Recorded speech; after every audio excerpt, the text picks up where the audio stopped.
वरती नाव असेल, पत्ता असेल, वडिलांचं नाव असेल, जेंडर असेल, डेट ऑफ बर्थ असेल किंवा मोबाईल नंबर लिंक केलेला असेल किंवा बायोमेट्रिक प्रोसेस असेल, हे तुम्हाला काही लिमिटच आहे, जे लिमिट तुम्ही त्याच लिमिट पर्यंत चेंज करू शकता.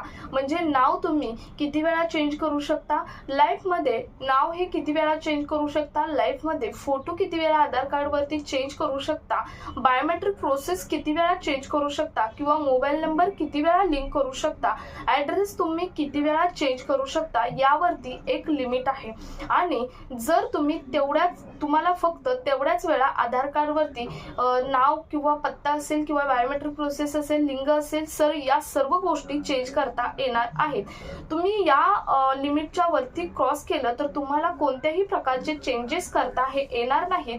तुम्ही कोणतेही कागदपत्र मग आणा किंवा काही अपडेट करा, कोणत्याही प्रकारचे चेंजेस होणार नाहीत. त्यामुळे तुम्हाला हे लिमिट माहीत असणं हे अतिशय महत्त्वाचं आहे. त्यामुळे आजच्या व्हिडिओमधून आपण हेच पाहणार आहोत की नेमकं आधार कार्ड वरती या गोष्टी मी ज्या आत्ता सांगितल्या त्या गोष्टी चेंज करण्याचं नेमकं लिमिट काय आहे तेच आपण आत्ता व्हिडिओमधून पाहूयात. तर व्हिडिओ त्यामुळे स्किप न करता शेवटपर्यंत पाहायचे, कारण प्रत्येक गोष्टीचं लिमिट तुम्हाला माहीत असणं हे तितकंच गरजेचं आहे. त्यामुळे व्हिडिओ शेवटपर्यंत बघायचा आहे. चॅनलवर पहिल्यांदा आला असेल तर अशाच महत्त्वपूर्ण आणि गव्हर्नमेंटच्या नवीन अपडेटसाठी चॅनल सबस्क्राईब करा. त्याचबरोबर शेजारील बेल आयकॉन सुद्धा ऑन करून ठेवा, म्हणजे असेच महत्त्वपूर्ण अपडेट तुमच्यापर्यंत रेग्युलर पोहोचत राहतील. तर नमस्कार, मी पूनम आणि तुम्ही पाहत आहात पुन्हा एक नवीन अपडेट. आधार कार्ड वरती बरेच जण पत्ता चेंज करतात, नाव चेंज करतात, परंतु त्यांना एक माहीत नसतं की याचं लिमिट नेमकं काय असतं आणि ते चेंज करत जातात आणि पुन्हा शेवटी तुम्हाला कळतं की याचं एक लिमिट होतं आणि त्यावेळी तुम्हाला कोणत्याही प्रकारचे चेंजेस करता येणार नाहीत आणि येत सुद्धा नाहीत. कोणतीही तुम्ही कागदपत्रे जोडा किंवा काही अपडेट करा, तुम्हाला कोणत्याही प्रकारचे चेंजेस हे करता येणार नाहीत. त्यामुळे तुम्हाला लिमिट माहीत असणं हे तितकंच महत्त्वाचं आहे. नेमकं लिमिट काय आहे ते आपण आता पाहूयात. आता आधार कार्ड वरती नाव चेंज करण्याचं लिमिट आहे 2 वेळा, म्हणजे तुम्ही 2च वेळा नाव चेंज करू शकता. त्यामध्येही एक अपडेट, नाव चेंज म्हणजे नेमकं काय. तुम्ही आता म्हणाल पूर्ण नाव चेंज करायचं असेल तरच फक्त 2 वेळा का, तर नाही, तुम्ही एखाद्या नावातील काहीही चेंज करा, म्हणजे तुम्ही एखाद्या नावातील स्पेलिंग चेंज करा, तुमच्या वडिलांच्या नावातील स्पेलिंग चेंज करा, तुमच्या नावातील स्पेलिंग चेंज करा, ते एक चेंज हा पकडलाच जाणार आहे. त्यामुळे असे तुम्ही 2 चेंज केले तर पुन्हा 3ऱ्या वेळा तुमचं आधार कार्ड वरील नाव हे कधीही चेंज होणार नाही. तुम्ही कोणतीही कागदपत्रे जोडली तरी सुद्धा तुमचं नाव हे चेंज होणार नाही. त्यामुळे लाईफ मध्ये फक्त तुम्हाला 2 वेळा आधार कार्ड वरचं नाव हे चेंज करता येणार आहे. 2 वेळा म्हणजे काय, पहिलं तर आहेच, परंतु त्यानंतर 2 वेळा, त्यानंतर तुम्हाला 2 वेळा नाव हे चेंज करता येणार नाही.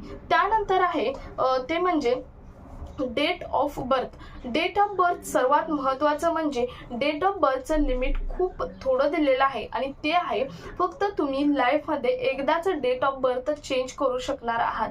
तुम्ही त्यावरती डेट ऑफ बर्थ कधीच चेंज करू शकणार नाहीत. आता बऱ्याच जणांचे चुकून साल चेंज झालेलं असतं किंवा मंथ चेंज झालेला असतो किंवा डेट आहे ते चेंज झालेले असते आणि ही डेट आहे ती फक्त लाईफमध्ये एकदाच चेंज करता येते, पुन्हा डेट ऑफ बर्थ चेंज करता येत नाही.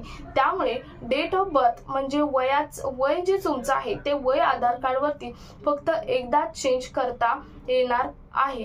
त्यानंतर पुढचं म्हणजे लिंग किंवा ज्याला जेंडर म्हटलं जातं ते जेंडर हे सुद्धा एकच वेळा चेंज करता येणार आहे. तुम्ही आता बघितलं तर मोठमोठे व्यक्ती आहेत ते पैशासाठी, फायनान्ससाठी किंवा कशासाठीही जेंडर चेंज करत आहे आणि अशा लोकांसाठी तर ही अतिशय महत्त्वाची अपडेट आहे की फक्त आधार कार्ड वरती त्यांना एकदाच लिंग आहे ते लिंग चेंज करता येणार आहे किंवा बाय मिस्टेकली लिंग आधार कार्ड अपडेट करताना लिंक सुद्धा काही वेळा मिस्टेक झालेलं असतं, ते सुद्धा चेंज करायचं असेल तर फक्त एकदाच लिंग आहे चेंज करता येणार आहे.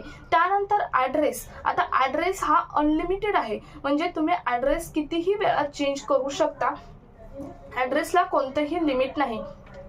कारण आपला भारत देश इतका विस्तारलेला आहे, कोणत्याही राज्यामध्ये तुम्ही नोकरीसाठी जाल किंवा वारंवार नोकरीसाठी व्यवसायासाठी राज्य बदलावी लागतात किंवा पत्ते बदलावे लागतात, ॲड्रेस बदलावे लागतात आणि त्यामुळे त्या ठिकाणच्या सोयी सुविधांसाठी आधार कार्डवरचा ॲड्रेस सुद्धा चेंज करावा लागतो आणि या सोयी सुविधांसाठी आधार कार्डचा ॲड्रेस तुम्हाला अनलिमिटेड चेंज करता येतो, म्हणजे कितीही वेळा तुम्हाला ॲड्रेस हा चेंज करता येणार आहे. आता पहिलं लिमिट असं होतं की फक्त 3च वेळा आधार कार्डवरचा ॲड्रेस चेंज करता येत होता, परंतु आता आधार कार्डवरचा ॲड्रेस हा तुम्हाला कितीही वेळा चेंज हा करता येणार आहे. हे एक अतिशय महत्त्वाचं नवीन अपडेट आहे की आधार कार्डवरचा ॲड्रेस हा कितीही वेळा तुम्हाला चेंज करता येणार आहे.